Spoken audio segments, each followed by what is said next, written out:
This was an at-bat from Alfredo Griffin of the Toronto Blue Jays. This game took place in the 70s at Yankee Stadium.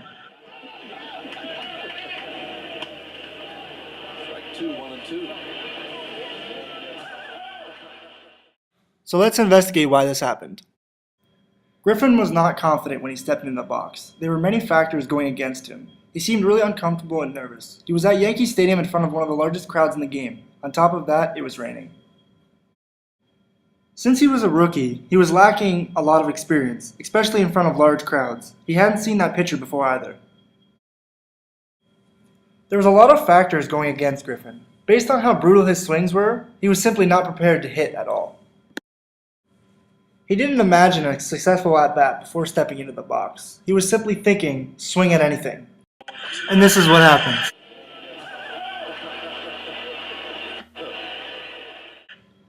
So how do we prevent this type of at-bat from happening again? The purpose of the on-deck circle is to prepare for the upcoming at-bat. Griffin needs to use imagery in the on-deck circle prior to walking to the plate. So how does he go about this? He needs to know the situation of the game and have a plan based on the pitcher's most probable strategy. For example, if the pitcher is going to throw the ball to the backstop, he needs to take that pitch. Being in the mode of swing at anything will not lead to success very often. And lastly, before he steps into the box, he needs to create a feeling of confidence within himself. Jose Bautista always imagines his success before his at-bats, and this is the outcome.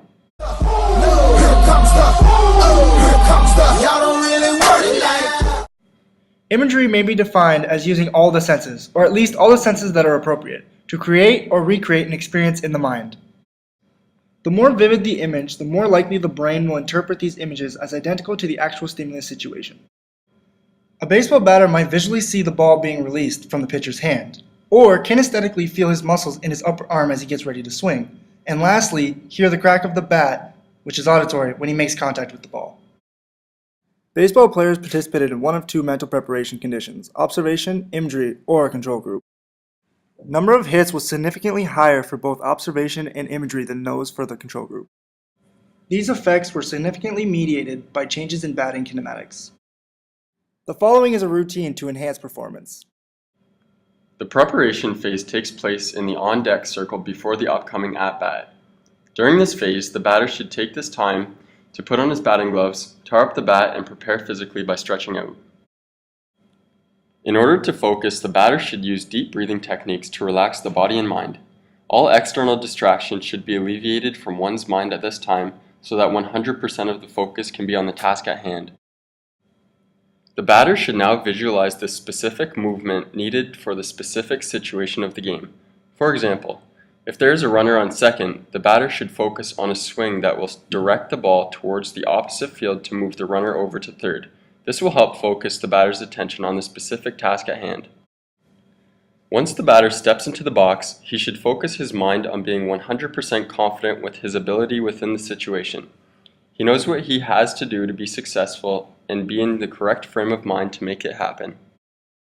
Imagery has been shown to be effective not only in baseball, but in virtually every other sport as well. The basic principles of the pre-competition routine can translate to any other skill. The main advantage to using imagery prior to competition is its effects in increasing confidence. Simply being confident will increase your ability to perform skills at the highest level, as shown in the study published in the Asian Journal of Physical Education and Recreation. Go ahead and integrate effective imagery into your sport today.